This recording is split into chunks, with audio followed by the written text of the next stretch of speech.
मान्य सदस्यहरू, अब प्रधानमन्त्रीसँग प्रत्यक्ष प्रश्नोत्तर कार्यक्रम प्रारम्भ हुन्छ। सर्वप्रथम प्रश्नकर्ता मान्य श्री उदय शमशेर जवारालाई सम्माननीय प्रधानमन्त्रीसँग प्रश्न सोध्न अनुमति दिन्छु।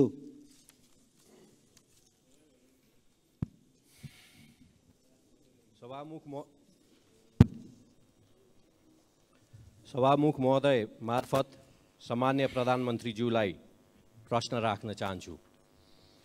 उपत्यका भित्र बढ्दो जनसङ्ख्यालाई व्यवस्थित गर्न रिङ रोड बाहिर नगरहरू र गाउँसम्म जोडिने सडक विस्तार गर्न नेपाल सरकारले मापदण्ड बनाई सडक विस्तार आयोजना बनाए तापनि आवश्यक बजेट विनियोजन नहुँदा वैकल्पिक सडक र नयाँ बस्ती विकासमा समस्या परेको छ। साथै उपत्यकाको 35% भूगोल ओकटेने ललितपुर क्षेत्र नम्बर 1 लाई जोड्ने 3वटा सडकलाई मुआब्जा र विस्तारको लागि बजेट विनियोजन नगरी विधेयक गरिएको छ। यी वैकल्पिक सडक र नयाँ बस्ती विकासलाई आवश्यक बजेट व्यवस्थापन गर्न सरकारको योजना के छ?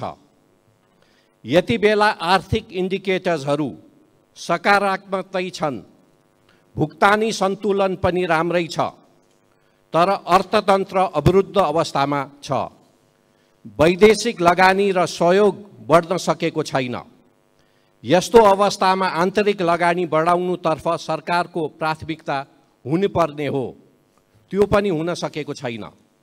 एकातिर बैंक वित्तीय संस्थामा पैसा थुप्रिएको छ, तर साना तथा मझौले उद्योगहरू ऋण नपाएर गुनासो गरिरहेका छन्।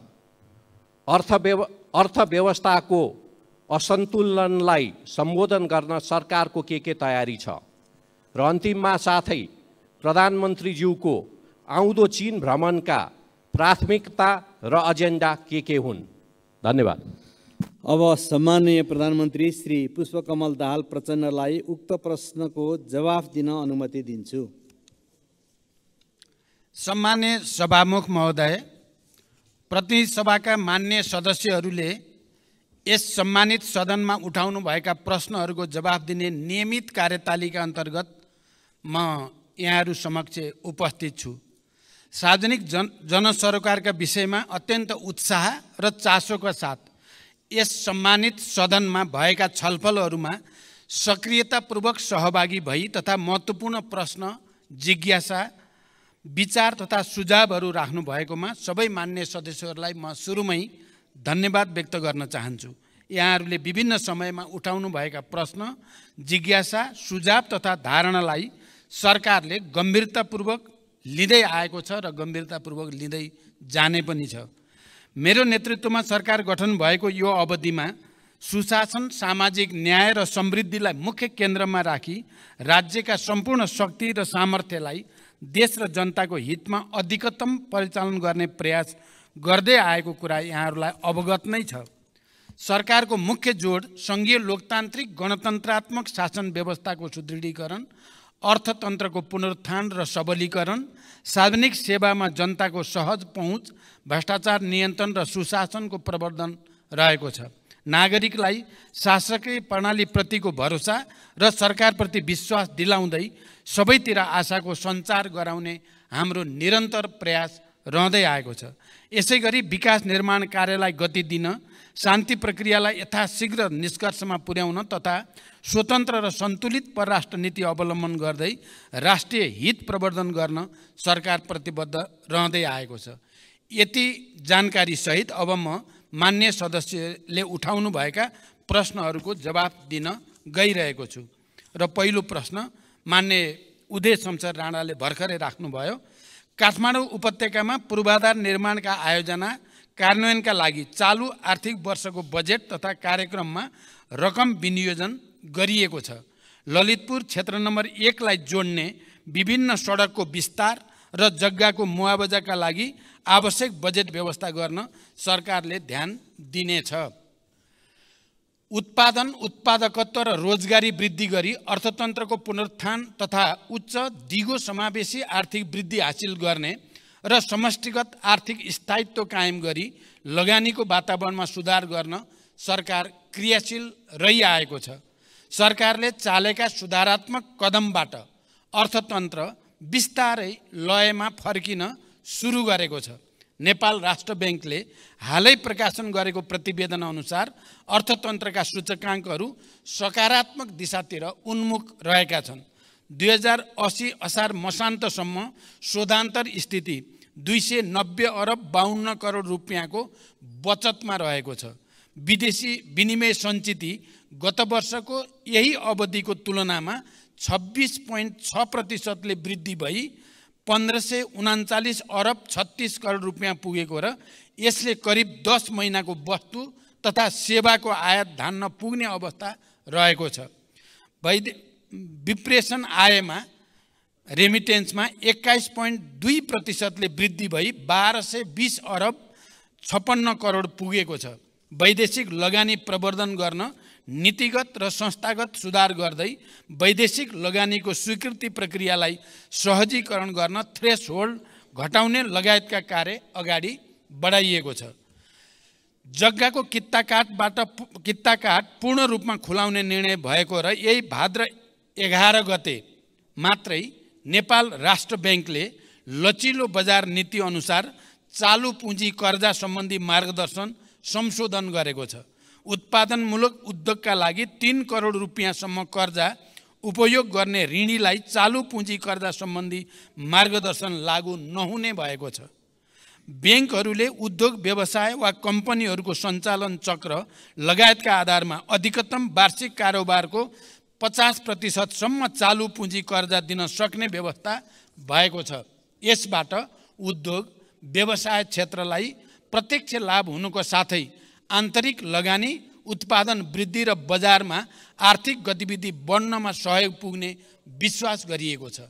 यसमा हामी सबैको लामो समयदेखि जुन चासो र चिन्ता थियो त्यसलाई अधिकतम सम्बोधन गर्ने कोसिस भएको छ। निकट भविष्यमा हुने मित्र राष्ट्र चीनको भ्रमण दुई देशबीचको ऐतिहासिक सम्बन्धलाई थप उचाइमा पुर्याउँदै नेपालको सामाजिक आर्थिक विकासका लागि चीन नेपाल सम्बन्धलाई नयाँ गति दिने दिशामा केन्द्रित रहनेछ। भ्रमणका क्रममा यसअघि भएका सम्झौता र समझदारीहरूको कार्यान्वयनमा जोड दिइनेछ। नेपाल र चीन बीचको आर्थिक तथा व्यापार सम्बन्धलाई थप सधन बनाउने, दुई देशबीच रहेका सीमा नाकाहरूको सञ्चालनलाई प्रभावकारी बनाउने र नयाँ नाकाहरू खोल्ने विषयहरू पनि भ्रमणका क्रममा कार्यसूचीमा रहेका छन्। यसैगरी सडक, ऊर्जा, कृषि, विज्ञान तथा प्रविधि तथा व्यापार र विकास सहायता क्षेत्रमा कनेक्टिभिटी, कृषि, शिक्षा र स्वास्थ्य क्षेत्रका रूपान्तरणकारी परियोजनाहरूमा चीनको सहयोग विस्तारको विषय समेत प्राथमिकतामा रहनेछ। अर्का प्रश्नकर्ता माननीय श्री ईश्वरी देवी नेउपाने।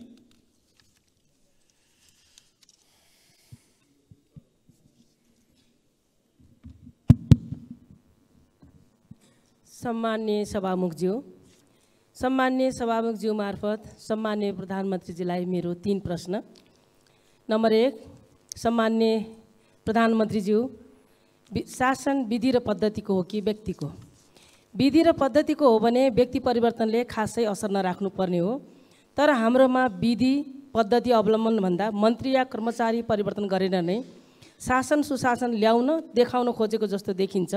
यसमा प्रधानमन्त्रीजीको धारणा के छ? नम्बर 2, 131 भाषाभाषी 142 जात जाति बसोबास गर्ने हाम्रो सुन्दर देश नेपाल, यो हाम्रो पुँजी हो, यसलाई बचाएर राख्नु हाम्रो कर्तव्य पनि हो।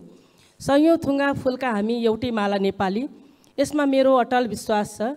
वरिय राजनीतिको सैद्धान्तिक वकालत गर्ने पार्टीको नेता सम्माननीय प्रधानमन्त्रीज्यूको अभिव्यक्ति हामीले जितेमा जातीय राज्य उपलब्ध गराउनेछौँ भन्ने भनाइ संविधान विपरीत भएन? कतै यस्तो अभिव्यक्तिले जातीय द्वन्द्व बढाउने त होइन? नम्बर 3, म सुदूरपश्चिमवासी हुँ। सुदूरपश्चिम सरकार आफ्नै भवनबाट कार्य सञ्चालन गर्न कहिलेदेखि पाउँछ? धन्यवाद। सम्माननीय प्रधानमन्त्रीज्यू। सभामुख महोदय, लोकतान्त्रिक विधि र पद्धतिको विकास मार्फत सामाजिक न्याय र सुशासन सहितको समृद्धि हासिल गर्ने दिशामा सरकारका सबै क्रियाकलापहरू केन्द्रित रहेको कुरा म जानकारी गराउन चाहन्छु। सरकार विधिको शासनमा पूर्णतः प्रतिबद्ध रहेको स्पष्ट गर्दछु। बहुजातीय बहुसांस्कृतिक विविधता बोकेको नेपालमा सदियौँदेखि विभिन्न जात जाति वर्ण धर्म र संस्कृतिका जनताहरू आपसी सहकार्य सम्मान र गहिरो सद्भावका साथ मिलिजुली बस्दै आएका छन्। अनेकतामा एकता नेपाली मात्रको विशिष्टता र नेपाली समाजको आधारभूत चरित्र पनि हो।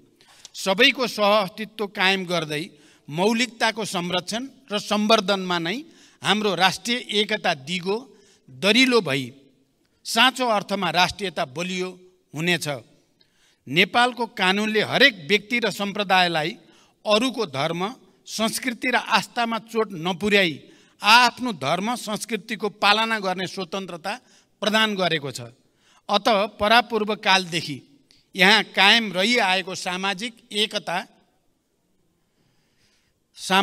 एकता सद्भाव र सामाजिक सहअस्तित्वमा खलल पुर्यान पार्ने कुनै पनि किसिमको कार्य हुन नदिन सरकार दृढ छ, स्पष्ट पनि छ। सामाजिक सद्भावमा खलबल पार्ने वा एक अर्काको संस्कृति र धर्म विरुद्ध हुने द्वेषपूर्ण अभिव्यक्ति र कार्यलाई सरकारले कुनै हालतमा छुट दिन सक्दैन। नेपालको संविधानको पूर्ण पालना गर्नु हामी सबैको साझा दायित्व हो। मैले पहिचानको कुरा गर्दा या कुनै कुरा गर्दा अरू कसैको पहिचान आस्थामाथि कुनै खालको विभेद नगर्ने कुरा पनि म स्पष्ट गर्न चाहन्छु। सुदूरपश्चिम प्रदेशको राजधानी गोदावरीमा निर्माण गर्ने सन्दर्भमा जग्गा प्राप्ति लगायतका विषयमा प्रक्रियामा रहेको जानकारी गराउन चाहन्छु। यद्यपि सुदूरपश्चिममा अझै पनि राजधानीको जमिनको बारेमा अलिकति छलफल चलिरहेको जानकारी पनि मलाई प्राप्त छ। त्यसलाई समेत विचार गरेर यसको छिटै निष्कर्षमा पुर्याइनेछ। हाम्रो सुन्दर देश नेपाल यो हाम्रो पुँजी हो, यसलाई बचाएर राख्नु हाम्रो कर्तव्य पनि हो। सयौं थुङ्गा फुलका हामी एउटै माला नेपाली, यसमा मेरो अटल विश्वास छ। वर्गीय राजनीतिको सैद्धान्तिक वकालत गर्ने पार्टीको नेता सम्माननीय प्रधानमन्त्रीज्यूको अभिव्यक्ति हामीले जितेमा जातीय राज्य उपलब्ध गराउनेछौँ भन्ने भनाई संविधान विपरीत भएन। कतै यस्तो अभिव्यक्तिले जातीय द्वन्द्व बढाउने त होइन। नम्बर 3, म सुदूरपश्चिमवासी हुँ। सुदूरपश्चिम सरकार आफ्नै भवनबाट कार्य सञ्चालन गर्न कहिलेदेखि पाउँछ? धन्यवाद। सम्माननीय प्रधानमन्त्रीज्यू। सभामुख महोदय, लोकतान्त्रिक विधि र पद्धतिको विकास मार्फत सामाजिक न्याय र सुशासन सहितको समृद्धि हासिल गर्ने दिशामा सरकारका सबै क्रियाकलापहरू केन्द्रित रहेको कुरा म जानकारी गराउन चाहन्छु। सरकार विधिको शासनमा पूर्णतः प्रतिबद्ध रहेको स्पष्ट गर्दछु। बहुजातीय बहुसांस्कृतिक विविधता बोकेको नेपालमा सदियौँदेखि विभिन्न जात जाति वर्ण धर्म र संस्कृतिका जनताहरू आपसी सहकार्य सम्मान र गहिरो सद्भावका साथ मिलिजुली बस्दै आएका छन्। अनेकतामा एकता नेपाली मात्रको विशिष्टता र नेपाली समाजको आधारभूत चरित्र पनि हो। सबैको सहअस्तित्व कायम गर्दै मौलिकताको संरक्षण र सम्वर्धनमा नै हाम्रो राष्ट्रिय एकता दिगो दरिलो भई साँचो अर्थमा राष्ट्रियता बलियो हुनेछ। नेपालको कानुनले हरेक व्यक्ति र सम्प्रदायलाई अरूको धर्म संस्कृति र आस्थामा चोट नपुर्याई आफ्नो धर्म संस्कृतिको पालना गर्ने स्वतन्त्रता प्रदान गरेको छ। अत परापूर्व कालदेखि यहाँ कायम रहिआएको सामाजिक एकता सद्भाव र सामाजिक सहअस्तित्वमा खलल पुर्यान पार्ने कुनै पनि किसिमको कार्य हुन नदिन सरकार दृढ छ, स्पष्ट पनि छ। सामाजिक सद्भावमा खलबल पार्ने वा एक अर्काको संस्कृति र धर्म विरुद्ध हुने द्वेषपूर्ण अभिव्यक्ति र कार्यलाई सरकारले कुनै हालतमा छुट दिन सक्दैन। नेपालको संविधानको पूर्ण पालना गर्नु हामी सबैको साझा दायित्व हो। मैले पहिचानको कुरा गर्दा या कुनै कुरा गर्दा अरू कसैको पहिचान आस्थामाथि कुनै खालको विभेद नगर्ने कुरा पनि म स्पष्ट गर्न चाहन्छु। सुदूरपश्चिम प्रदेशको राजधानी गोदावरीमा निर्माण गर्ने सन्दर्भमा जग्गा प्राप्ति लगायतका विषयमा प्रक्रियामा रहेको जानकारी गराउन चाहन्छु। यद्यपि सुदूरपश्चिममा अझै पनि राजधानीको जमिनको बारेमा अलिकति छलफल चलिरहेको जानकारी पनि मलाई प्राप्त छ। त्यसलाई समेत विचार गरेर यसको छिटै निष्कर्षमा पुर्याइनेछ। अर्का प्रश्नकर्ता मान्य श्री ऐनबहादुर शाही ठकुरी।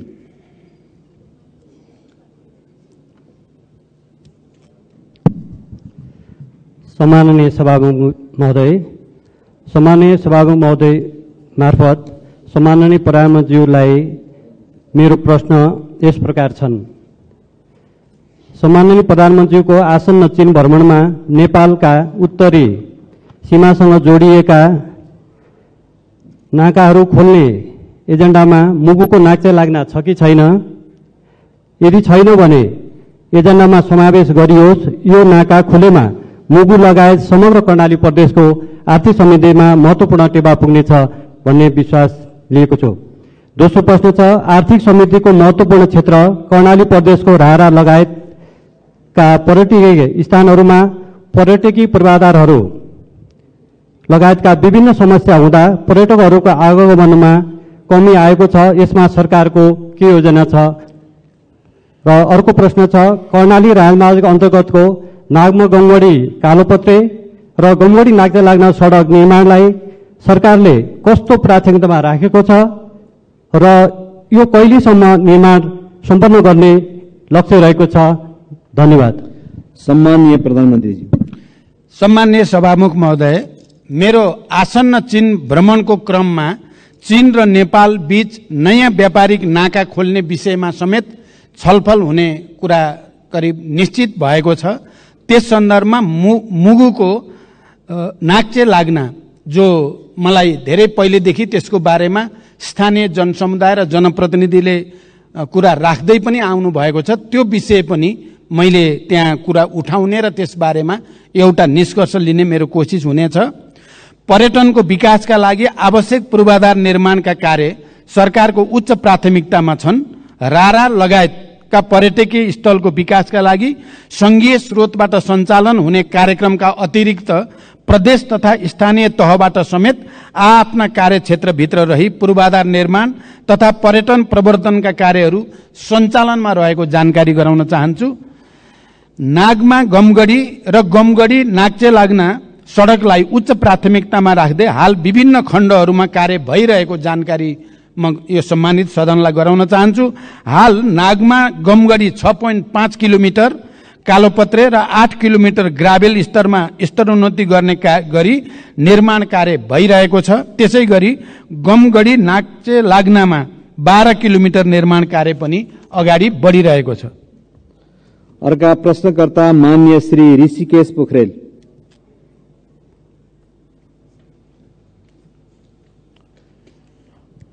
सम्माननीय सभामुख महोदय, सम्माननीय सभामुख मार्फत सम्माननीय प्रधानमन्त्रीज्यूसँग मेरा केही प्रश्नहरू राख्न चाहन्छु। राष्ट्रिय गौरवका आयोजनाहरू मध्ये 2वटा आयोजना पूरा भएको देखिन्छ। 5वटा आयोजनाहरूको काम 75% सकियो भन्ने सुनिन्छ। बाँकी 17वटाको अवस्था के हो र कहिले पूरा हुन्छ? दोस्रो प्रश्न, प्रविधि, सिप र ज्ञान बिना दैनिक 2500 युवा विदेशिँदै छन्। प्रविधि र उद्यमशीलता विकास गरी प्रौद्योगिक शिक्षा दिने उद्देश्यका साथ स्थापनाको लक्ष्य लिएको मदन भण्डारी प्रौद्योगिक विश्वविद्यालयका लागि अघिल्लो सरकारले पूर्वाधार निर्माण तथा विकास समिति गठन गरेको थियो। 7 करोड बजेट पनि छुट्याएको थियो। राष्ट्रिय महत्त्वको यो आयोजना आज कहाँ छ र कहिले पूरा हुन्छ? धन्यवाद। सम्माननीय प्रधानमन्त्रीज्यू। सम्माननीय सभामुख महोदय, राष्ट्रिय गौरवका आयोजनालाई समयमै सम्पन्न गर्न पर्याप्त बजेट सुनिश्चित गरिनुको साथै नियमित अनुगमन पनि भइरहेको छ।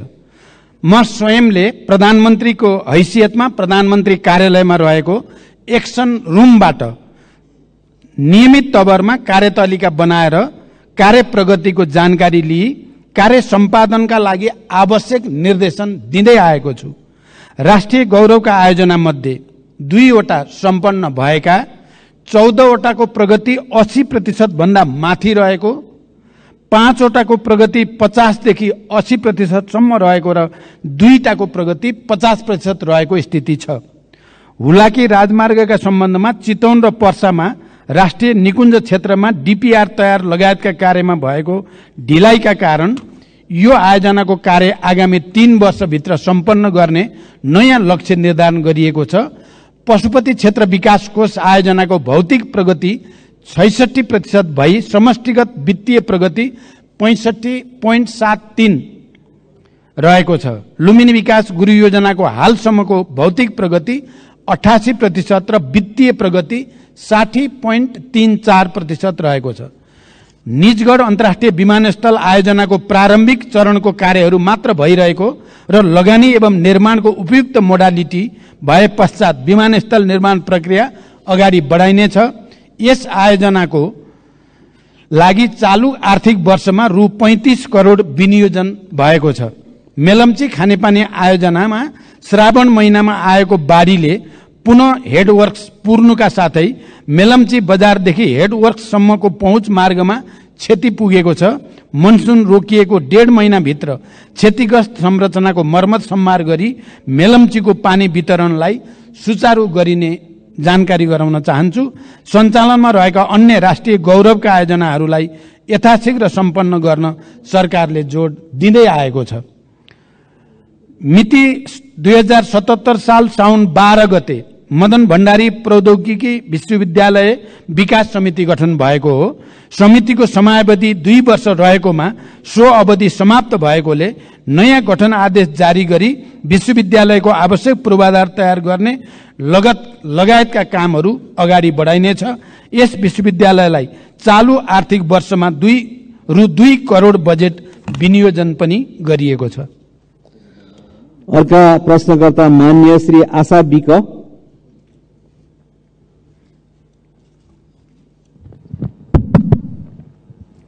सम्माननीय सभामुख मार्फत मेरो प्रधानमन्त्रीलाई प्रश्न, यो प्रश्न गर्दै गर्दा मलाई अलिकति दुःख पनि लागेको छ। राज्यले 2063 साल जेठ 21 गते छुवाछुत मुक्त राष्ट्र घोषणा गर्यो। छुवाछुतलाई गैर कानूनी भने तापनि अहिलेसम्म जघन्य जातीय विभेद घटनाहरू भइरहेका छन्। सरकारले छुवाछुत उन्मूलन गर्ने जस्ता कदम चालिरहेको छ। सरकारले दलितहरूको न्यूनतम मानवाधिकार रक्षा गर्न के पहल गरिरहेको छ? जातीय विभेदका घटनाहरू प्रहरी प्रशासनले संवेदनशीलताका साथ उजुरी दर्ता नलिएको अवस्था छ। सरकारले यस्ता घटना न्यूनीकरण गर्नका लागि के योजना ल्याउँछ? मेरो प्रश्न। र अर्को चाहिँ मेरो प्रश्न, बाँकीको बैजनाथ गाउँपालिका वार्ड नम्बर 3 मा सरकारले 2071 साल वैशाख 25 गते 9 बस्तामा औद्योगिक करिडोर क्षेत्र घोषणा गर्यो।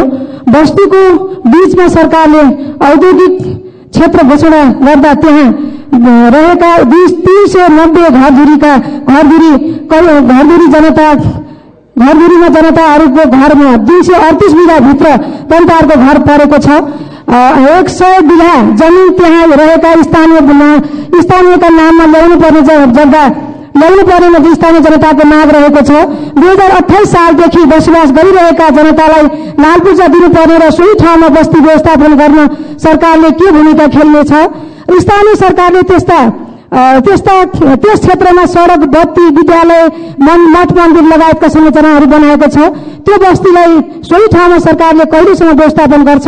र मेरो अर्को प्रश्न, बाँकेको खजुरा गाउँपालिका वार्ड नम्बर 6 मा 2036 सालदेखि गिजरा बस्ती बसिरहेको छ। सरकारले पटक पटक त्यस बस्तीलाई लाल पूजा दिने भनेर मौखिक प्रतिबद्धता जनाए पनि हालसम्म त्यहाँ रहेका जनताले लाल पूजा पाएका छैनन्। गिजरा बस्ती सरकारको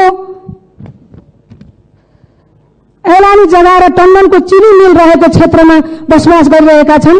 सरकारले बत्ती, पानी, विद्यालय लगायतका संरचना त्यहाँ पनि सबै ठाउँमा जनतालाई उपलब्ध गराएको छ। त्यस क्षेत्रका जनतालाई लाल पूजा कहिलेसम्म वितरण गर्छ सरकारले? र अर्को मेरो प्रश्न छ, संघीय गणतन्त्र घोषणा भएको अवस्थामा सुदूरपश्चिम प्रदेशको राजधानी बन्छ वा बन्दैन? के यही हो गणतन्त्र? बन्ने भए कहिले कहाँ बन्ने भए कहाँ बन्छ? प्रदेश सभाबाट घोषणा भएको गोदावरी राजधानी बन्छ कि बन्दैन? बन्ने भए कहिलेसम्म बन्छ?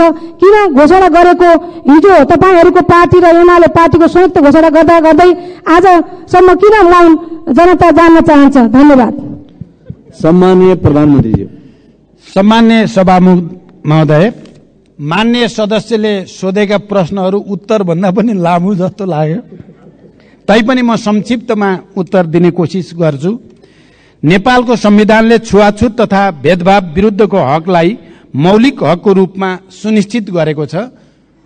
जातका आधारमा गरिने छुवाछुत तथा भेदभाव जन्य कार्यलाई गम्भीर सामाजिक अपराधको रूपमा लिँदै कानून बमोजिम दण्डनीय हुने र त्यस्तो कार्यबाट पीडित व्यक्तिलाई कानून बमोजिम क्षतिपूर्ति पाउने हकको प्रत्याभूति पनि गरिएको छ।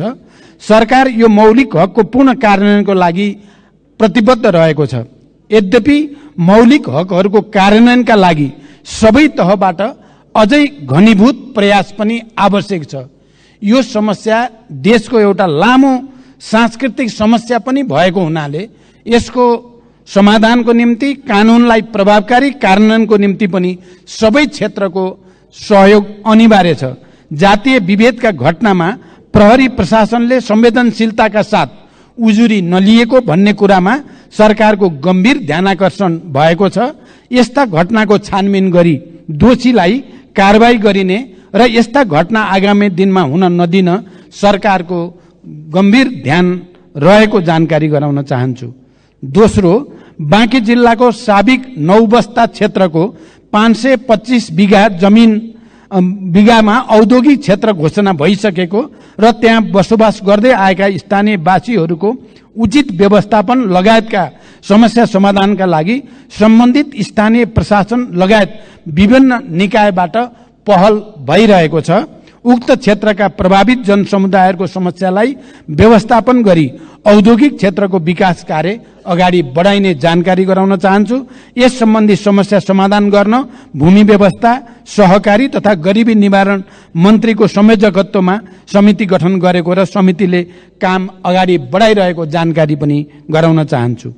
तेस्रो, बाँकेको खजुरा गजुरा 6 गिजरा बस्तीका सन्दर्भमा भूमि सम्बन्धी ऐन 2021 को दफा 12 को समितिको प्रतिवेदन, भूमि व्यवस्थापन तथा अभिलेख विभागको निर्णय बमोजिम गिजरा खाँडसारी मिल्स प्राइभेट लिमिटेडका हदबन्दी भन्दा बढीका जग्गाहरू जफत गरी नेपाल सरकारका नाममा कायम गर्न र जफत गरिएका जग्गामा रहेको अतिक्रमण हटाउन 2080 जेठ 8 गते निर्णय भई कार्यान्वयनमा रहेको जानकारी गराउँदछु।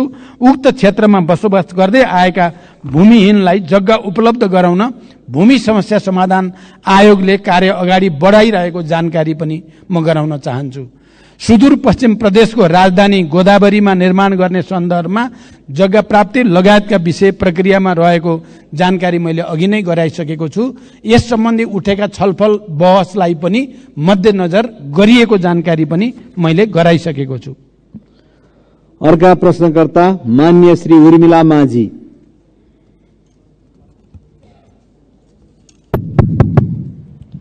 सम्माननीय सभामुख ज्यू मार्फत सम्माननीय प्रधानमन्त्रीज्यूलाई प्रश्न सोध्न चाहन्छु।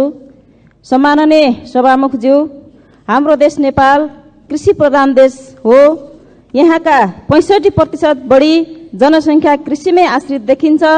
तर पछिल्लो अवधिमा नेपालको उत्पादनको हिस्सा घट्दै गएको मात्र होइन, सामान्य भन्सामा प्रयोग हुने सबै चिज आयातमा निर्भर गर्नुपर्ने बाध्यता खडा हुँदै गएको छ।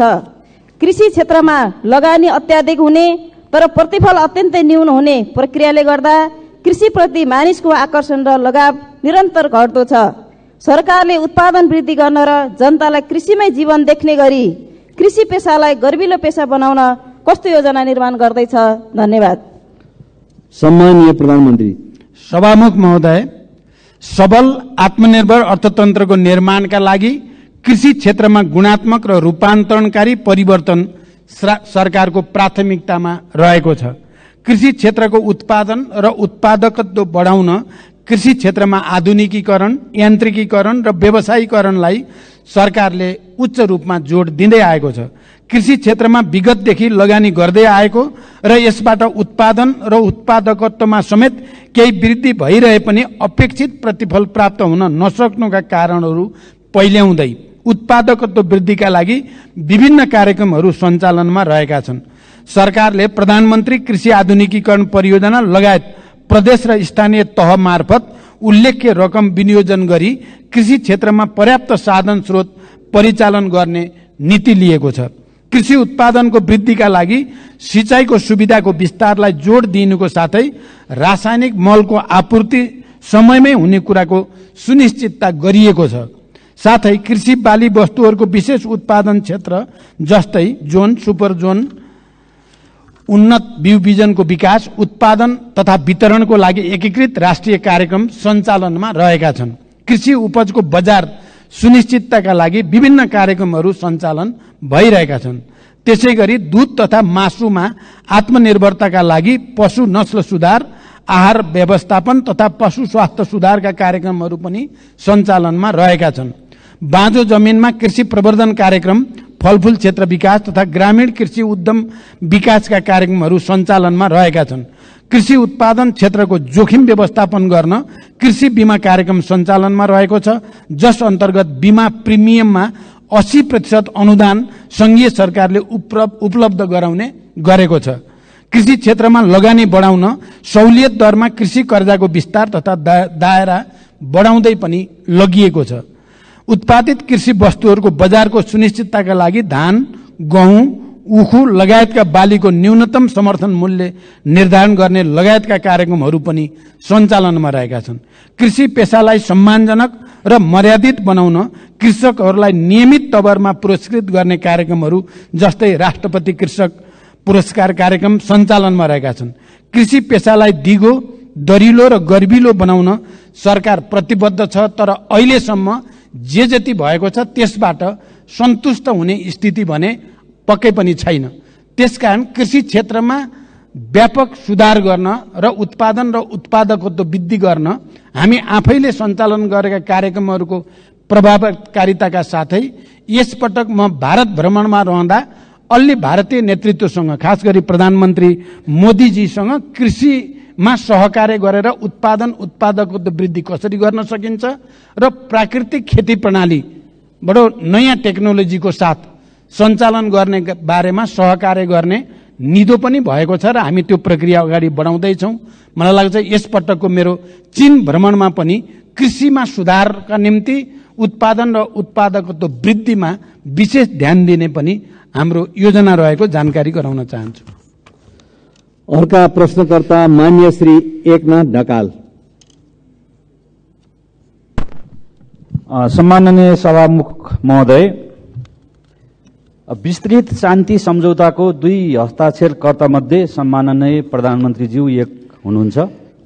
शान्ति तथा पुनर्निर्माण मन्त्रालयको एउटा मन्त्रीको रूपमा जिम्मेवारी पनि सम्हालिसकेको व्यक्तिको हैसियतले म आज शान्ति प्रक्रियासँग सम्बन्धित प्रश्न सम्माननीय सभामुख महोदय मार्फत सम्माननीय प्रधानमन्त्रीज्यूलाई गर्न चाहन्छु। छोराको हत्यारालाई कारबाहीको माग गर्दै 330 दिन आमरण अनसनमा बसेका गोर्खाका नन्दप्रसाद अधिकारीको अनसनमै 2071 असोज 6 गते निधन भयो। न्यायको लागि जीवन आहुति दिने अधिकारीलाई शहीद घोषणा गर्नुपर्नेमा विगत 9 वर्षदेखि उनको पार्थिव शरीर अस्पतालमै सडेको छ। मृतक नन्दप्रसादकी धर्मपत्नी गङ्गमाया अधिकारी अहिलेसम्म पनि बेहाल अवस्थामा सत्य र न्यायको प्रतीक्षामा छिन्। सरकारको नीति तथा कार्यक्रमको 176 बुँदामा शान्ति प्रक्रिया र संक्रमणकालीन न्याय सम्बन्धी बाँकी काम 2 वर्षमा सम्पन्न गर्ने उल्लेख छ। सम्माननीय प्रधानमन्त्रीज्यूलाई मेरो प्रश्न यो छ कि मृतक नन्दप्रसादकी धर्मपत्नी गङ्गमाया अधिकारीको मागको सम्बोधन कहिले र कसरी गर्नुहुन्छ? वर्षौंदेखि न्यायको लागि भनेर शान्तिपूर्ण अनसनमा बसेकी गङ्गमाया अधिकारीलाई भेट्नु प्रधानमन्त्रीज्यूको कर्तव्य हो कि होइन? कहिले उहाँलाई भेट गर्न जानुहुन्छ? शान्ति प्रक्रिया कहिले टुङ्गिन्छ? धन्यवाद। सम्माननीय प्रधानमन्त्री। सभामुख महोदय, मैले अघि पनि भनिसकेको छु, यो सरकार विधिको शासनमा पूर्णतः प्रतिबद्ध रहेको छ। जनताको स्वतन्त्रता, समानता, सहअस्तित्व र मानव अधिकारको रक्षाको लागि सरकार निरन्तर प्रतिबद्ध छ। सरकारले अदालतको निर्णयको सदैव सम्मान गर्दै कार्यान्वयनमा तदारुकताका साथ पहल गर्दै पनि आएको छ। नेपालको संविधानको धारा 276 मा राष्ट्रपतिले कुनै न्यायिक वा अर्धन्यायिक निकाय वा प्रशासकीय पदाधिकारी वा निकायले गरेको सजायलाई कानून बमोजिम माफी, मुल्तवी, परिवर्तन वा कम गर्न सक्ने संवैधानिक व्यवस्था रहेको कुरा जानकारीमै छ हामी सबैलाई। संविधानको उक्त व्यवस्था र मुलुकी फौजदारी कार्यविधि संहिता 2074 मा समेत रहेको व्यवस्था बमोजिम रेशम चौधरीले गृह मन्त्रालय मार्फत सम्मान्य राष्ट्रपतिज्यूलाई सम्बोधन गरी निवेदन दिनुभएकोमा महान्यायाधिवक्ताको कार्यालयको राय समेतका आधारमा प्रचलित कानून बमोजिम नै नेपाल सरकार मन्त्री परिषदबाट गणतन्त्र दिवस 2080 का अवसरमा निजलाई माफी गर्नका लागि सिफारिस गरिएको तथ्य म प्रश्न गर्न चाहन्छु। द्वन्द्वकालीन घटनालाई न्यायिक सम्बोधन गर्ने गरी संक्रमणकालीन न्याय सम्पादनका लागि बेपत्ता पारिएका व्यक्तिको छानबिन तथा सत्य निरूपण तथा मेलमिलाप आयोग गठन भएको र संक्रमणकालीन न्याय यथाशीघ्र सम्पादन गर्न नेपाल सरकार प्रतिबद्ध रहेको छ। संक्रमणकालीन न्याय सम्बन्धी संघीय सदनमा दर्ता भएको विधेयक पारित भएसँगै संक्रमणकालीन न्यायका मुद्दाहरू सम्बोधन हुने कुरामा नेपाल सरकार विश्वस्त रहेको छ। प्रचलित कानूनी व्यवस्थाको अधीनमा रही नेपाल सरकार तथा अन्तर्गतका निकायबाट गंगामाया अधिकारीलाई मानवीय सेवा प्रदान र संरक्षणका कार्य भइ नै रहेका छन्। अस्पतालको विवरण अनुसार निजको स्वास्थ्य अवस्था सामान्य नै रहेको र उपचारका लागि सरकारले रु 37,47,000 उपलब्ध गराएको कुरा पनि म यहाँ जानकारी गराउन चाहन्छु। अर्का प्रश्नकर्ता मान्य श्री आसमा कुमारी चौधरी।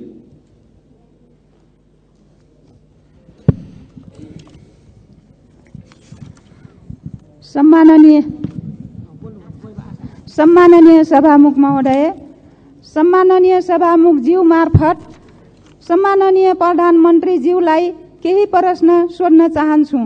नम्बर 1, आँखा पाक्ने रोग ओडा पालिका जिल्ला हुँदै देशैभरि फैलिएको छ।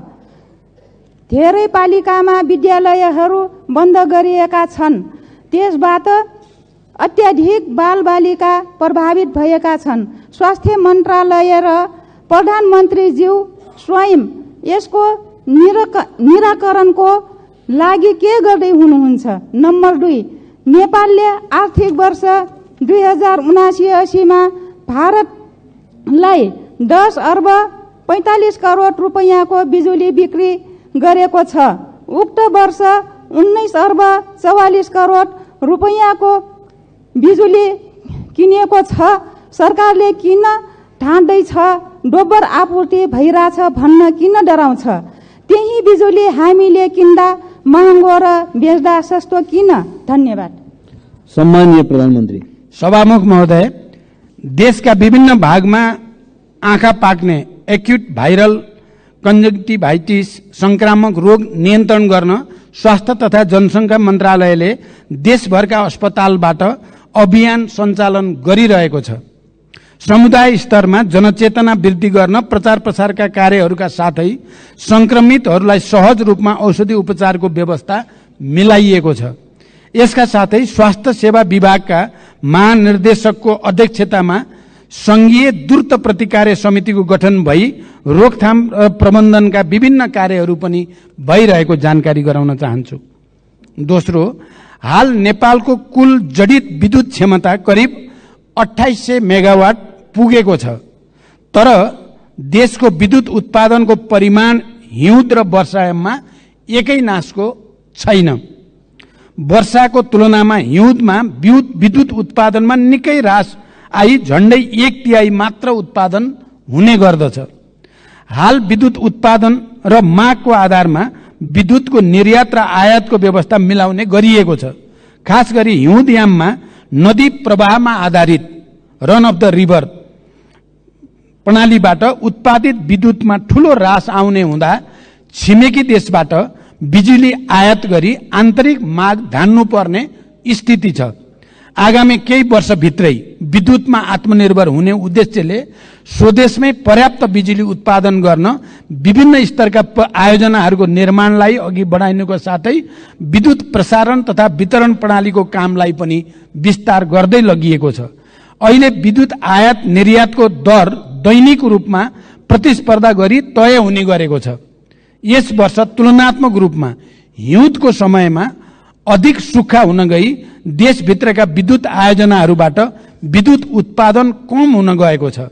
अघिल्लो आर्थिक वर्षमा नेपाल विद्युत प्राधिकरणले 1854.5 गिगावाट आवर विद्युत र रु 18 अरब 54 करोडमा आयात गरेको थियो भने नेपालबाट 1333 गिगावाट आवर विद्युत निर्यात गरी रु 10 अरब 43 करोड आम्दानी गरेको थियो।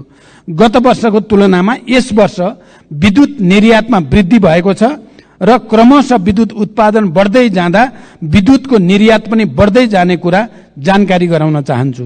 रुस र युक्रेनको युद्धका कारण कोइलाको आपूर्ति असहज भई छिमेकी देशमा विद्युतको उत्पादन लागत बढ्न गएकोले पनि स्वदेशमा विद्युतको उत्पादन कम हुने समयमा आन्तरिक माग पूरा गर्न प्राधिकरणले केही महँगो मूल्यमा बिजुली आयात गर्नु परेको कुरा पनि म यहाँ स्पष्ट गर्न चाहन्छु। धन्यवाद। अर्का प्रश्नकर्ता माननीय श्री उर्मिला थेबे।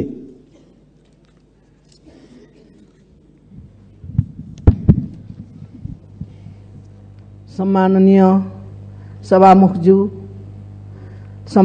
सभामुखज्यू मार्फत सम्माननीय प्रधानमन्त्रीज्यूलाई केही प्रश्न सोध्न चाहन्छु। प्रश्न 3 वटा छन्। प्रश्न नम्बर 1, शिक्षाको लागत क्रमशः घटाउँदै गएर निशुल्क पार्नुपर्नेमा यो सरकारले त शुल्क झन बढाइरहेको देखिन्छ। शिक्षाको पहुँचबाट गरिबलाई अझ परै धकेल्ने नीति सरकारले किन लिँदैछ? संघीय शिक्षा विधेयक संसदमा कहिले दर्ता, सदनमा कहिले दर्ता गर्नुहुन्छ?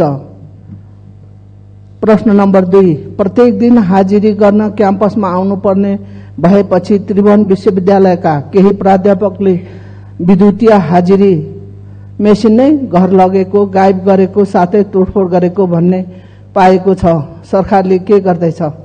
प्रश्न नम्बर 3, ताप्लेजुङमा अविरल वर्षपछि आएको बाढीका कारण विस्थापित भएका स्थानीय बासिन्दाहरू अहिले पनि तिरपाल मुनि बस्न बाध्य भएका छन् भने विद्यार्थीहरू व्यक्तिको घरमा आश्रय लिएर पढ्न बाध्य छन्। उनीहरूको उद्धार र राहतको लागि सरकारको के योजना छ? धन्यवाद। सम्माननीय प्रधानमन्त्री। सभामुख महोदय, आम नागरिकलाई गुणस्तरीय र सर्वसुलभ शिक्षा उपलब्ध गराउन सरकारको नीति र प्रतिबद्धता रहेको छ। विद्यालय शिक्षा सम्बन्धी कानूनलाई संशोधन र एकीकरण गर्न बनेको विधेयक छिटै नै संसदमा पेश गरिनेछ। सायद केही दिन अगाडि नै पेश हुन सक्थ्यो। जनताको चासो र हामीले त्यसलाई गहन ढङ्गले अध्ययन गर्नुपर्ने, परिमार्जन गर्नुपर्ने कारणले केही ढिलो भयो, तर अब छिटै त्यो सदनमा प्रस्तुत हुँदैछ। नेपालको संविधानमा उल्लेख भए बमोजिम आधारभूत शिक्षा अनिवार्य तथा निशुल्क र माध्यमिक तहसम्मको शिक्षा निशुल्क उपलब्ध गराउनका लागि सरकारले निशुल्क पाठ्यपुस्तक, आवासीय, गैर आवासीय, लक्षित समूह लगायतका विभिन्न प्रकारका छात्रवृत्ति, स्यानिटरी प्याड, दिवा भोज लगायतको व्यवस्था गरेको छ। सार्वजनिक विद्यालयमा कुनै किसिमको शुल्क लिन नपाउने व्यवस्था गरिएको छ। स्थानीय तहहरूले समेत आफ्नो बजेटमा शिक्षामा थप लगानी गर्दै गएका छन्। उच्च शिक्षा अन्तर्गत चिकित्सा शिक्षामा सरकारी लगानीका संस्थाहरूमा कुल सिटको 75% सिटमा विद्यार्थीहरूले निशुल्क अध्ययन गरिरहेका छन्। सार्वजनिक शिक्षालाई निशुल्क बनाई सबैको पहुँचमा पुर्याउनको लागि थप स्रोतको व्यवस्था गर्न सरकार प्रयत्नशील रहेको जानकारी गराउन चाहन्छु। स्वायत्त निकायको रूपमा त्रिभुवन विश्वविद्यालयका काम कारबाहीहरू त्रिभुवन विश्वविद्यालय ऐन 2049 बमोजिम सञ्चालनमा रहेका छन्। विश्वविद्यालयको हाजिरी व्यवस्थापन सम्बन्धमा विश्वविद्यालयको आन्तरिक प्रशासनले नियमन गरिरहेको र नियम बमोजिम नभएका कार्यहरूमा सम्बन्धितलाई कानुन बमोजिम कारबाही हुने कुरा पनि म जानकारी गराउन चाहन्छु। ताप्लेजुङ लगायत देशका विभिन्न भागमा अविरल वर्षाका कारण आएको बाढी पहिरोमा परि विस्थापित हुन पुगेका जनतालाई स्थानीय प्रशासनको सहयोगमा उद्धार गरी सुरक्षित स्थलमा बसोबासको व्यवस्था मिलाइएको छ। उनीहरूलाई सरकारबाट उपलब्ध गराउनु पर्ने राहत पनि उपलब्ध गराइएको छ। मौसममा सुधार आएसँगै उनीहरूको पुनर्स्थापनाको उचित व्यवस्था मिलाइने पनि जानकारी गराउँदछु। अर्का प्रश्नकर्ता मान्य श्री ईश्वरी घरती।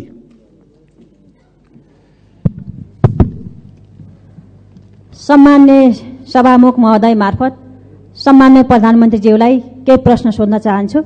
पहिलो प्रश्न, रोल्पालाई मुख्य आधार इलाका बनाएर 10 वर्षे सशस्त्र द्वन्द्वको सुरुवात गर्नुभएको सम्मान्य प्रधानमन्त्रीज्यू 3 पटक प्रधानमन्त्री हुँदा पनि रोल्पालीको जनजीवनमा परिवर्तन आउने गौरवका योजना दिन सक्नु भएन। रोल्पालीको त्यो ऐतिहासिक सहयोग प्रधानमन्त्री भएपछि बिर्सनुभयो भन्ने रोल्पालीहरूको गुनासो छ। त्यो गुनासोलाई कसरी सम्बोधन गर्नुहुन्छ? दोस्रो प्रश्न, जुम्ला लगायतका जिल्लामा स्याउ पाक्ने समय आयो। स्याउले बजार भाउ नै नपाउने अवस्था आउन सक्छ र आइरहेको पनि छ। यसको व्यवस्थापनमा सरकारको के योजना छ?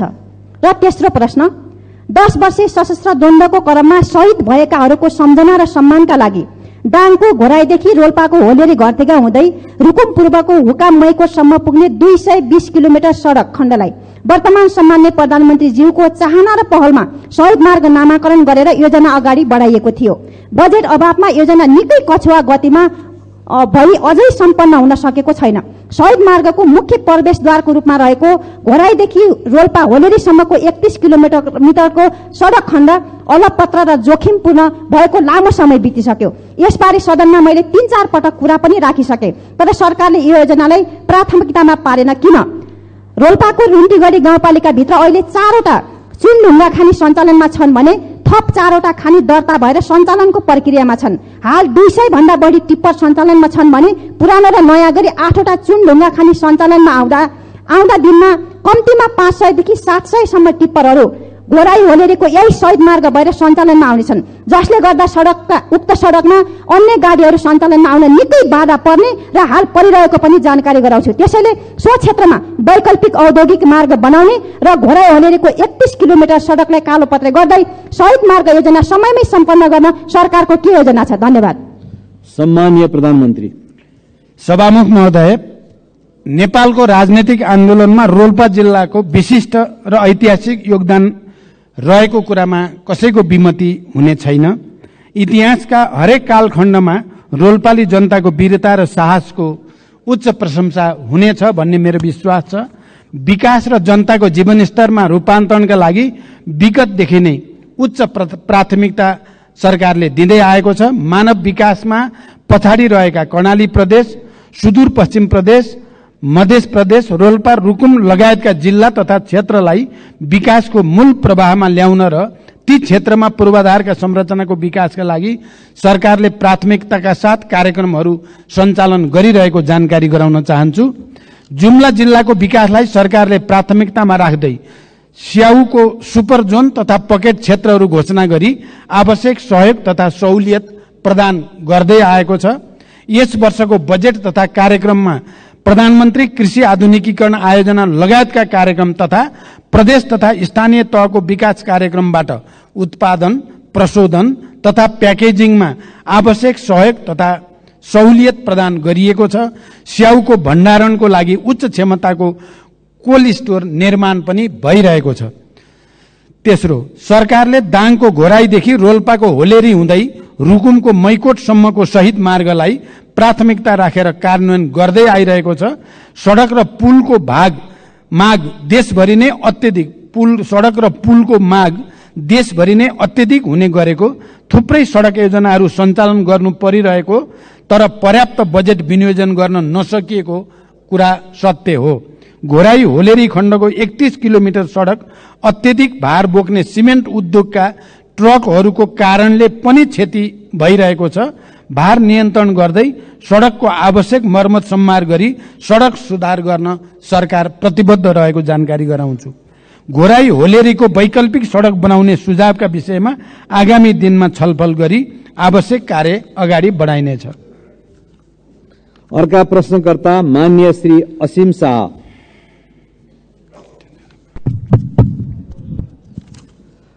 सम्मानीय सभामुख मार्फत सम्मानीय प्रधानमन्त्रीज्यूलाई प्रश्न सोध्न चाहन्छु। सम्मानीय प्रधानमन्त्रीज्यू, यही रोस्ट्रमबाट केही समय अगाडि भुटानी शरणार्थी प्रकरणमा यो त ट्रेलर हो, पूरा फिल्म गजब आउँछ भनेर भन्नुभएको थियो। हामीले बडा आशाका साथ हेरिएका थियौँ, तर जब जे आयो बडा टालटुले र सजिलो बुझिन सक्ने खालको आयो। नक्कली भुटानी शरणार्थीको फाइल खोलेर नेपाली कांग्रेसलाई साइजमा राख्नुभयो, ललिता निवास मार्फत समाजवादीलाई साइजमा राख्नुभयो, गौर हत्याकाण्ड मार्फत जसपालाई, अनि अब गिरीबन्धु मार्फत नेकपा एमालेलाई साइजमा राख्न ट्राई गर्दै हुनुहुन्छ। आफ्नो कुर्सी बलियो बनाउन यो राजनीतिक दाउपेच नगरेर कामले जनताको मन जितेर आफ्नो प्रधानमन्त्रीत्वको आयु लामो बनाउन सकिँदैन थियो होला? भारतीय नेतृत्वले अन्तरिक्ष यानलाई चन्द्रमामा कसरी सफल अवतरण गराउने भनेर सोचिरहँदा हाम्रो नेतृत्व कसरी आफ्नो यस म्यानलाई बचाउने र मुद्दा कमजोर बनाएर सफल अवतरण गराउने भन्ने सोच्नमा तल्लीन हुनु अत्यन्त दुःखद छ। यताको अनुसन्धान अधिकारीलाई उताको कर्मचारीलाई यता अवतरण गराउने व्यस्त हाम्रो नेतृत्वबाट सुशासनको आशा कहिले गर्ने होला? छिमेकीले चन्द्रमामा यान पठाउँदा मेरो देशले खाडीमा जवान पठाउन बाध्य छ। देशभित्रका विश्वविद्यालयहरू रित्तिँदैछन्, व्यवसायीहरू निराश छन्, खेलाडीहरू पलायन हुँदैछन्, युवा पुस्तामा देश छोड्ने लहर चलेको छ। प्रधानमन्त्रीज्यू, चन्द्रयान अहिले माग्दिन तर यस म्यानलाई जोगाउन लाग्दिन भन्ने हजुरको प्रतिबद्धताको कार्यान्वयन कहिले हुन्छ? भ्रष्टाचारमा पनि आफ्नो र अरूको भनेर हेर्ने हो भने हामीले खोजेको सुशासन चाहिँ कहिले आउँछ यो देशमा? अर्को प्रश्न, गौर हत्याकाण्डको छानबिन कसैले हुन्छ भनेर भनिरहेका छन्, कसैले गठबन्धनभित्र अब नहुने भनेर निर्णय भएको छ भनेर भन्छन्। प्रधानमन्त्रीज्यू, यो सदनलाई जानकारी गराइदिनु होला, यो छानबिन हुन्छ या हुँदैन? धन्यवाद। सम्मानीय प्रधानमन्त्री।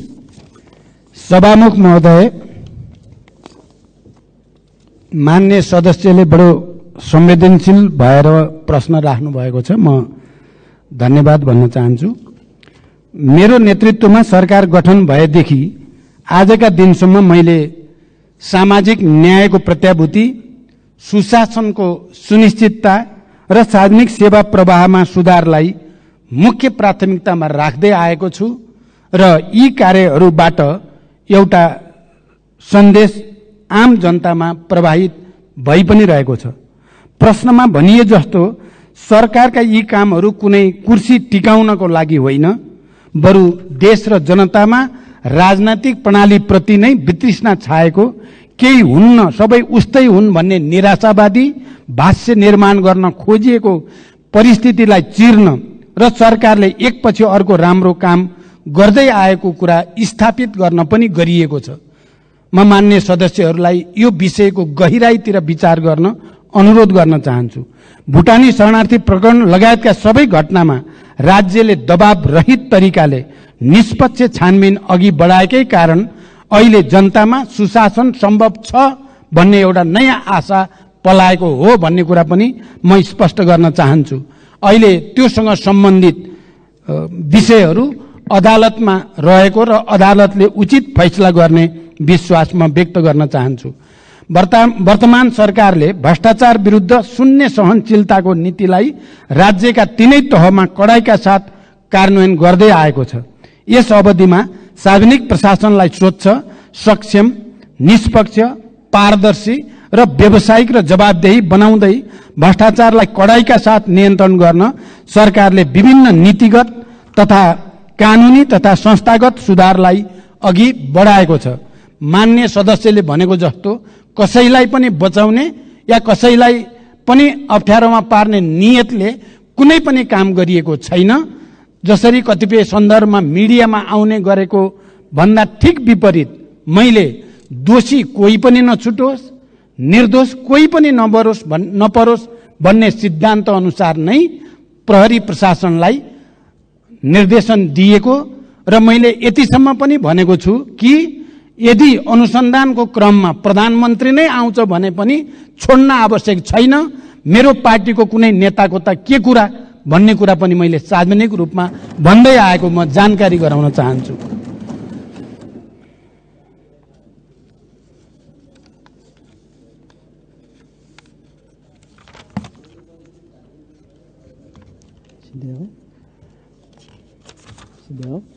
सबै किसिमका भ्रष्टाचारलाई तथ्य र प्रमाणको आधारमा अनुसन्धान छानबिन गरी दोषीलाई कानुनको दायरामा ल्याउन सरकार अहिले पनि उत्तिकै प्रतिबद्ध छ। भ्रष्टाचारको मामिलामा यो आफ्नो या यो पराए भनेर सरकारले कसैलाई विभेद गरेको छैन, गर्ने पनि छैन। कानुनी समानताको सिद्धान्तलाई सरकारले पूर्णतः आत्मसात गरेको छ, गरिरहनेछ। सभामुख महोदय, मान्य सदस्यहरूले राख्नुभएका 4 गर्भित प्रश्नहरूका बारेमा संक्षिप्त रूपमा मैले सरकारको तर्फबाट प्रधानमन्त्रीको हैसियतले स्पष्ट पार्ने कोसिस गरेको छु। देशका र जनताका सामु कयौं चुनौतीहरू छन्। यिनको सार्थक र परिणाममुखी समाधानका लागि सबै राजनीतिक दलबीच साझा धारणा र राष्ट्रिय एकता जरुरी छ। विचार, मान्यता र सिद्धान्तमा अन्तर भए पनि राष्ट्रिय मुद्दा र राष्ट्रिय सवालहरूमा हाम्रो समान दृष्टिकोण र मान्यता हुनुपर्दछ र हामी सबै राष्ट्रिय मुद्दामा एकै ठाउँमा उभिनु पर्दछ भन्ने म ठान्दछु। त्यसो भए मात्र नेपाली जनताले चाहेको र खोजेको परिवर्तन ल्याउन सम्भव हुन्छ। सरकारले चालेका कदम र अघि बढाएका कार्यहरूले जनतामा सरकारप्रति आशा र भरोसा बढाउनको साथै विकासप्रतिको एउटा नयाँ तत्परता पैदा गरेको छ। यस अवधिमा सार्वजनिक सेवा प्रवाहमा जनताले स्वाभाविकमा भोग्दै आएका झन्झट र शास्तिलाई उल्लेख्य मात्रामा कमी ल्याउन सफलता मिलेको छ।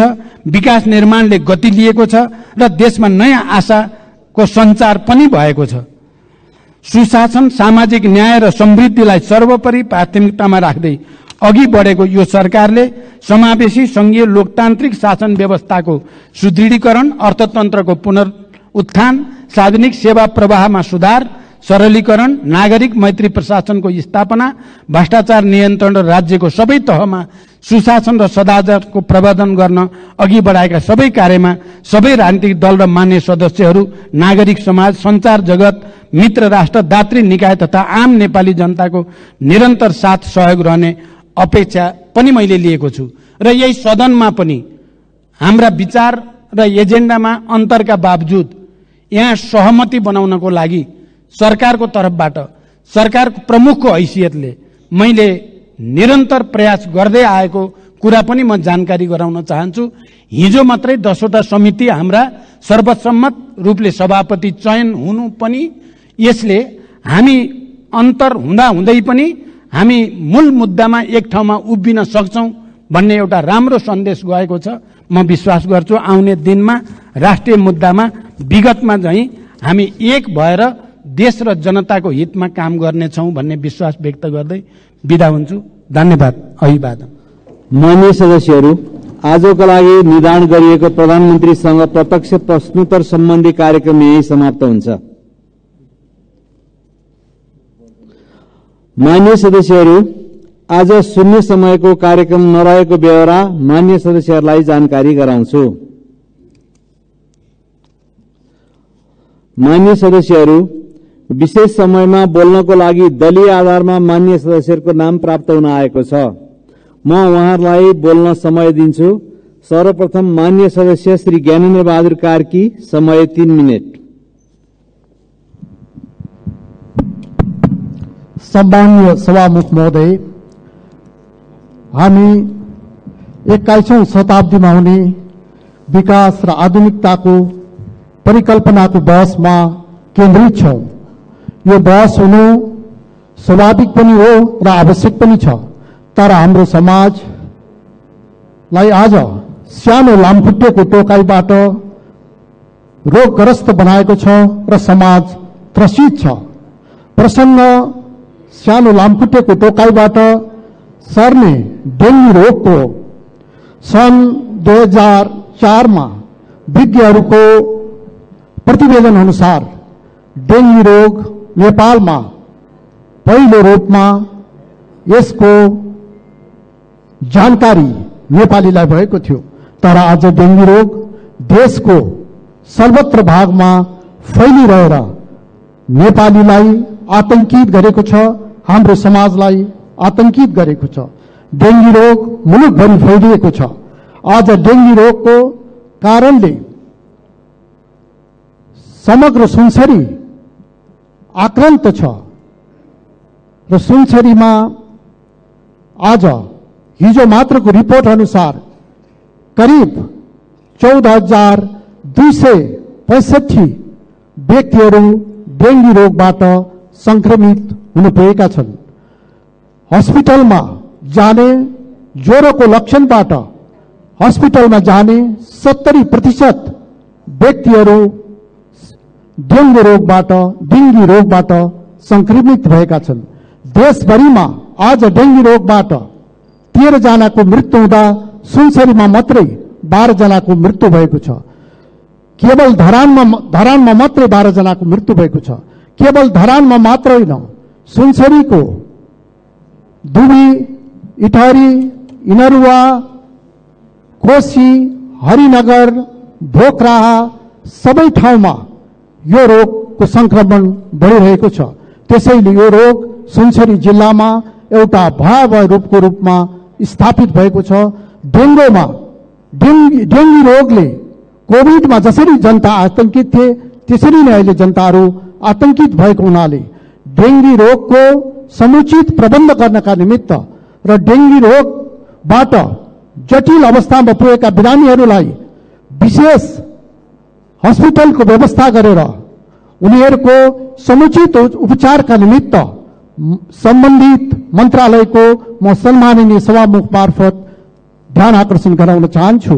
औषधिको अभाव र स्वास्थ्य सामग्रीको अभावबाट सुनसरीका जनताहरूले डेङ्गु रोगबाट प्रभावित भएर अहिले जसरी 12 जनाको मृत्यु भएको छ त्यसरी नै मृत्यु हुने अवस्थामा नपुर्याउनका निमित्त म सम्माननीय सभामुख मार्फत फेरि पनि जोरदार आग्रह गर्न चाहन्छु। धन्यवाद। माननीय सदस्य श्री पदम गिरी, समय 7 मिनट। सम्माननीय सभामुख महोदय, पछिल्लो समय सम्माननीय प्रधानमन्त्रीज्यूले जुन प्रकारले अभिव्यक्तिहरू दिनुभएको छ,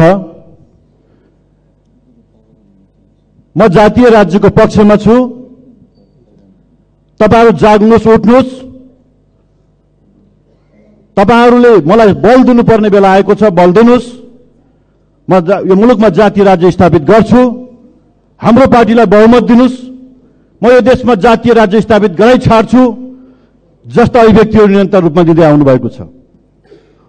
यो असंवैधानिक त यो अभिव्यक्ति छँदैछ।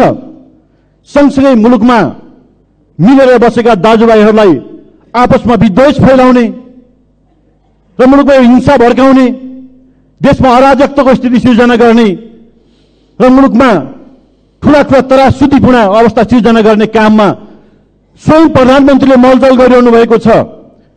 देशको प्रधानमन्त्री जस्तो जिम्मेवारीमा बसेको व्यक्ति यसरी आपसी दाजुभाइहरूका बीचमा विद्वेष र घृणा फैलाउने काम यो कुनै पनि हालतमा स्वीकार्य छैन। सभामुख महोदय, हामी यसमा गम्भीरतापूर्वक हामी आपत्ति व्यक्त गर्न चाहन्छौं र यो भनाइलाई निन्दा पनि गर्न चाहन्छु। सभामुख महोदय, सम्माननीय सभामुख महोदय, आज मुलुकमा सुशासन दिँदैछौँ भनेर सरकारले गुट्टी हाकिरहेको छ। हामी भ्रष्टाचारका फाइलहरू एक एक गरेर खोजी गर्दैछौँ। अब भ्रष्टाचारीहरूलाई कारवाही गर्छौँ भनेर जनतालाई एकातिर देखाउने काम गर्छ। तर व्यवहारमा के हुँदैछ? व्यवहारमा आज भ्रष्टाचारका नायकीहरू, सत्ता पक्षका राजनीतिक तहका उपल्लो ओहदामा भएका नेताहरू जति सुकै ठूलो अपराध र करतुत गरे पनि उनीहरूलाई कहीँनिर छानबिनको दायरामा ल्याइँदैन, अनुसन्धानको दायरामा ल्याइँदैन, उनीहरूमाथि मुद्दाको प्रक्रिया अगाडि बढाइँदैन। त्यस्ताहरूलाई उन्मुक्ति दिने काम भइरहेको छ। हामीले देखेका छौं जुन पछिल्लो समय सुन तस्करी भयो, सुन तस्करीमा संलग्न भएका राजनीतिक तहका नेताहरू, सत्ता पक्षका नेताहरूलाई सामान्य बोलाएर अनुसन्धानको दायरामा ल्याउने काम भएन, सोधपुछ गर्ने काम भएन। अनि सत्ता पक्षका नेता भएपछि जति सुठो अपराध गर्न पनि छुट हुने, जस्तो ठूलो तस्करी गर्न पनि छुट हुने, अनि अरू सामान्य मान्छेलाई भरिहालेर लगेर मुद्दा चलाएर जेलमा पठाउँदा यो देशमा सुशासन हुन्छ भन्ने कुरा कुनै पनि हालतमा स्वीकार्य छैन। सभामुख महोदय, आज माछा देखे दुलाभित्र हात, सर्प देखे दुला बाहिर हात। सत्ता पक्षको नेताहरू भेटियो भने उनीहरूलाई छोडिदिनु पर्ने, अनि सामान्य नागरिक भयो भने उनीहरू जेल पठाउने गरी मुद्दा चलाउनु पर्ने। यो लोकतन्त्र यही हो। यही हो सुशासन, यही हो विधिको शासन, यही हो कानुनी राज्य सभामुख महोदय। आज देशको अवस्था यस्तो विकराल बन्दैछ, यसतर्फ सिंह सदनको म ध्यानाकर्षण गर्न चाहन्छु सम्माननीय सभामुख महोदय। अहिले पछिल्लो पटक भएका तस्करीहरू, व्याप्त भ्रष्टाचारले आम जनतामा निराशा बढेको छ। यति ठुलो निराशा बढेको छ कि सभामुख महोदय, हामीले विगतमा पटक सङ्घर्ष गरेर ल्याएको बहुदल लोकतन्त्र, गणतन्त्र, संघीयता, समावेशिता जति उपलब्धिहरू हामीले हासिल गर्यौं, यी उपलब्धिहरू समेत भविष्यमा गुम्न सक्ने जोखिमहरू बढ्दैछन्। आज राजनीतिक तहका नेताहरूमाथि अविश्वास बढिरहेको छ। यो व्यवस्थामाथि नै एउटा चुनौती थपिने अवस्था सिर्जना हुँदैछ। यो सत्ताको रबेको कारणले यो अवस्था सिर्जना भएको छ। यसतर्फ सरकार गम्भीर बन्नुपर्छ भन्ने कुरा म यहाँ राख्न चाहन्छु। अहिले सिआइबीलाई यति दूषित बनाउने काम भयो, यति निकम्म बनाउने काम भयो सभामुख महोदय। आज सुन तस्करीमा सत्ता पक्षका नेता देखिएपछि सिआइबीले त्यतापट्टि आँखा लगाउन सक्दैन, यस्तो अवस्था छ। यता नक्कली भुटाई शरणार्थी प्रकरणमा आज प्रहरीले अनुसन्धान गर्छन्, त्यहाँ संलग्न भएका मान्छेलाई जेल खोज्ने काम गर्छन्, मुद्दा चलाउँछन्, ती प्रहरीहरू छानी सरुवा हुन्छ। तर सुन तस्करीमा सत्ताका मान्छे पनि संलग्न भए, यो धेरै ठुलो भ्रष्टाचार हो, धेरै ठुलो यो तस्करी हो, तस्करीहरूलाई कारवाही गर्नुपर्छ भनेर माननीय सुनिल शर्माहरूले बोल्दाखेरि आज उनीहरूलाई लगेर बिना पुर्जी उनीहरूलाई लगेर थुन्ने काम हुन्छ, उनीहरूको हुर्मत लिने काम हुन्छ सभामुख महोदय। आज कोही सांसद पनि न्यायको पक्षमा बोल्यो भने, सुशासनको पक्षमा बोल्यो भने त्यो सुरक्षित छैन, यो देखिएको छ सभामुख महोदय। सुनिल शर्मा मान्य मात्रै के कुरा गर्ने।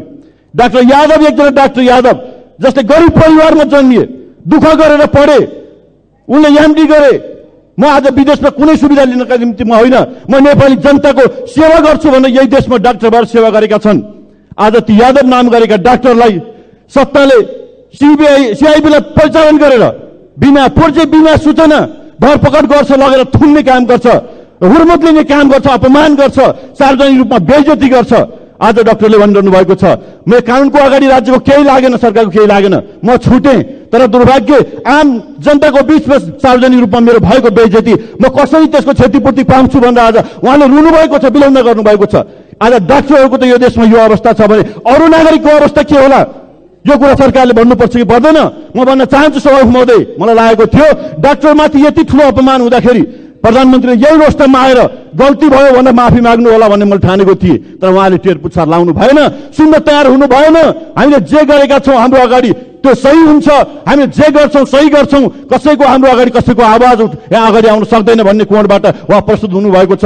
यो अत्यन्त दुर्भाग्यको कुरा हो। यो लोकतन्त्रको लागि, यो मुलुकमा सुशासनको निम्ति यो धेरै ठुलो चुनौतीको विषय भएको छ सभामुख महोदय। यो म यहाँहरूको बिचमा राख्न चाहन्छु। आज ललिता निवासमा अनौठो किसिमको नाटक भयो। ठुला भ्रष्टाचारीका नायकीहरूलाई अदालतले पक्रेर छानबिन गरेर भन्दाखेरि छानबिन गर्दैन। अब अहिले सङ्गठित अपराधमा मुद्दा को म्याद थप गरिन्छ, 60 दिनसम्म करिब राखिन्छ, थुनामा राखिन्छ। अहिले के मिलेन त भयो, के लेनदेन मिल्यो? अहिले उनीहरूलाई सङ्गठित अपराधबाट होइन, उनीहरूलाई कृत्यमा मुद्दा चलाउने काम भएको छ। यदि कृत्य थियो भने किन 60 दिनसम्म थुनामा राख्नु पर्यो? किन अदालतले म्याद थप गर्नु पर्यो? र आज किन कृत्यमा चलाउनु पर्यो, मुद्दा चलाउने काम भयो? यसमा लेनदेन होइन भने सरकारले यसको स्पष्ट र चित्तबुद्ध जवाफ दिनुपर्छ र सिआइबीले यस प्रकार दुरुपयोग गर्न पाइँदैन सभामुख महोदय। यसमा हामी प्रतिपक्षको गम्भीर रूपमा हामीले यसमा आपत्ति व्यक्त गर्न चाहन्छौँ र पारदर्शी ढङ्गले छानबिन होस् भन्ने कुरा पनि हामी माग गर्न चाहन्छौँ। यति मात्र होइन, अहिले जति पनि भ्रष्टाचारका काण्डहरू छन् एक गरेर फाइल खोलौँ। गिरिबर्दर टी स्टेटको कुरा उठेको छ, छानबिन गरौँ। अहिले कैलालीको टिकापुरको जग्गाको कुरा उठेको छ, छानबिन गरौँ। यहाँ अन्य wide body, narrow body, omni यति जेसुकै काण्डहरू हुन्, जति पनि प्रसङ्ग उठेका छन्, यी सबै विषयमा सरकारले इमान्दारितापूर्वक छानबिन गरेर दोषीहरूलाई कारवाही गर्ने वातावरण बन्नु पर्यो। हामी त्यो माग गरिरहन चाहेका छौँ सभामुख महोदय। त्यस कारणले गर्दा सरकार अहिले यहाँ यो मुलुकमा सुशासन दिन होइन, आज 310 जना भन्दा बढीहरूलाई कृत्यमा मुद्दा दर्ता गराएर अब ललिता निवासमा सबै मान्छेलाई एकैचोटि उन्मुक्ति दिने यस्तो अन्यलको स्थिति सिर्जना गर्दैछ। यो खालको खेल नखेलोस् भन्ने कुरा पनि म फेरि। माननीय सदस्य श्री वर्षमान पुन, समय 11 मिनेट।